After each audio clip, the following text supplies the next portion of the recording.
Hi there, everyone. This is Docile2K7, aka Sonic Sky Stitcher, and I got some great news coming out. Yeah, so you remember Space Jam? Well, I did a video how it got hit, it got destroyed by the critics.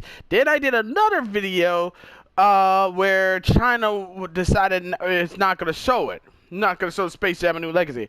Well, now the director of the original Space Jam has come out to slam the new sequel. This is coming from JoeBlow.com. Space Jam director of the original film slams the new sequel. Space Jam: A New Legacy may have pulled off a stronger than expected $31.1 million opening weekend to top Black Widow at the box office, but there is one person that is having none of the sequels starring NBA superstar LeBron James. Joe Pytka, the director of the original Space Jam that starred Michael Jordan, has some harsh words for the sequel, and he is not mentioning words. During a chat with TMZ, Pytka called the film an uninteresting mess.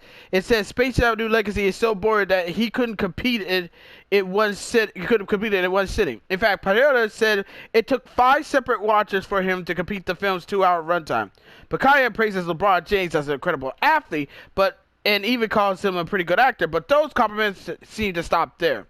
Pytka is quick to point out that when Space Jam was released in 1996, Michael Jordan was not only the best basketball player in the NBA, but he was also the biggest celebrity in the world. Pytka seems to believe that LeBron James is lacking the status by saying, the truth is that LeBron ain't Michael. The director also believed that the sequel is missing a personal connection to LeBron that would make it more grounded. In the original film, a lot of the movie's plot is tied to Michael Jordan's personal life, including his desire to retire from basketball to play baseball. The director also fears that the supporting cast of Space Jam: New Legacy is lacking. In 1996, it features the likes of Charles Barkley, Muggsy Bogues, Sean Bradley, and Bill Murray. In another example of saying against the sequel, Pytka said he can't remember anything that Anthony Davis, Damian Lillard, and the other supporting cast and cameos did in the film. Pytka also took aim at the film's soundtrack, calling it insignificant, while Space Jam's tunes were classic. I'm not going to lie.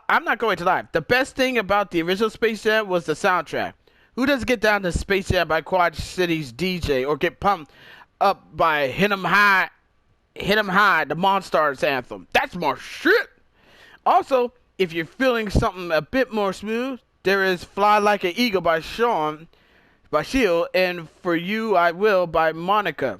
If R. Kelly wasn't canceled, we could freely enjoy I Believe I Can Fly, but instead, you have to determine your own personal relationship with that song.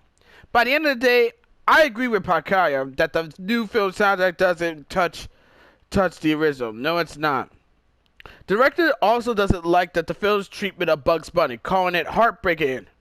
Pytka cited that this version of Bugs Bunny has no connection to previous depictions and said he looks like one of those fluffy dolls you buy at an airport gift store to bring your kid when your business trip is taking so long. Pytka believes that his version of Bugs was tied closely to the original integrity of the character, which it is. He ain't lying there.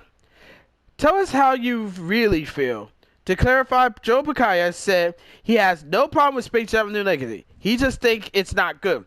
It should be noted that Pykta's Space Jam, despite being very successful in the box office, didn't receive good reviews from the critics and is mostly loved by fans who are rooted deep in nostalgia. Space Jam: A New Legacy also got mediocre scores, but it's likely going to perform similarly at the box office, and I'm sure this generation will think it's a classic for many years from now on too. So yeah, this is another big ass L for LeBron James. Even the director of the original 1996 Space Jam said that this movie was garbage. I don't blame him. I don't blame him at all. I mean, and also, yes, the original wasn't amazing anyway, but Jordan did so much better acting in A Green Void against the green people than LeBron, man. And also, Jordan, they managed to have everything. And also, when Bugs met Jordan, the Looney Tunes are in Looney Tunes now. In the from the clips I saw from from the new Legacy, no Looney Tunes fans was there in Looney Tunes. No Looney Tunes characters were there in Looney Tunes Land. Only Bugs, because all the Looney Tunes would go to different Warner Brother properties to star in other movies, and I was like, why? Just fucking why? Just fucking why, man? So yeah. This is see, and honestly, this movie was not for Warner. Let's be honest. Let's be fucking honest. This movie is not for for kids or Warner Brothers fans. This is just LeBron James' personal love letter to himself.